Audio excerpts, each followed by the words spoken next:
Good morning student. This is your Hindi class. I am your Hindi teacher S K. Upadhyay. आज के lecture में हम लोग क्षितिज गद्यखंड चैप्टर 6 प्रेमचंद के फटे जूते पाठ के प्रश्न उत्तर को करेंगे, जिसमें से पहला प्रश्न है, हरशंकर परसाई ने प्रेमचंद का जो शब्द चित्र हमारे सामने प्रस्तुत किया है उसमें प्रेमचंद के व्यक्तित्व की कौन कौन सी विशेषताएं उभर कर आती हैं। इसका उत्तर, हरशंकर परसाई ने प्रेमचंद की निम्नलिखित विशेषताएं बताई हैं। पहला,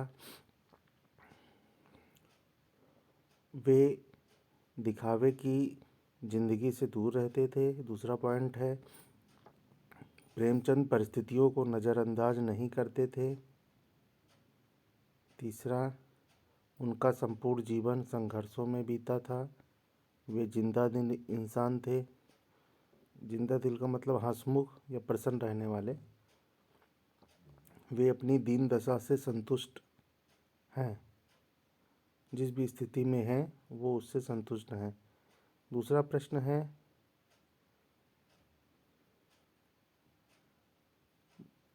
नीचे दी गई पंक्तियों में निहित व्यंग को स्पष्ट कीजिए। पहला, जूता हमेशा टोपी से कीमती रहा है। अब तो जूते की कीमत और बढ़ गई है और एक जूते पर 2500 टोपियाँ न्यौछावर होती हैं। उत्तर है इसका, जूते का स्थान पैरों में होता है। वह सामर्थ्य का प्रतीक माना जाता है। टोपी को सिर पर धारण किया जाता है।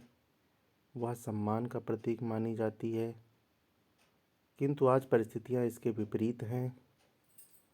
सामर्थ्यवान सम्मानित लोगों को अपने जूते पर झुकने के लिए विवश कर देते हैं। सामर्थ्यवान का मतलब हो सकता है कि जो शक्तिशाली व्यक्ति है समाज का, वो पढ़े लिखे लोगों को या सम्मानित लोगों को अपने सामने झुका दे। ये है मतलब वर्तमान परिस्थिति में प्रेमचंद के अनुसार। लेखक हरशंकर परसाई के अनुसार, तुम पर्दे का महत्व ही नहीं जानते, हम पर्दे पर कुर्बान हो रहे हैं। लोगों की प्रवृत्ति होती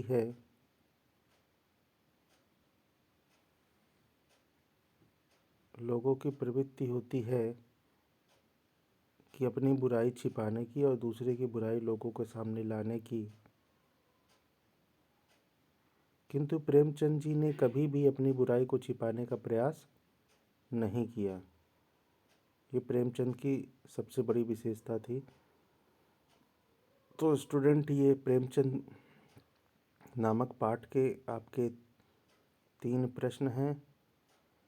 इन प्रश्नों के जो उत्तर कराए गए हैं, इन उत्तर को आपको फेयर कॉपी में करके फिर आपको जब कहा जाएगा तो ग्रुप में सबमिट करना होगा। Thank you student.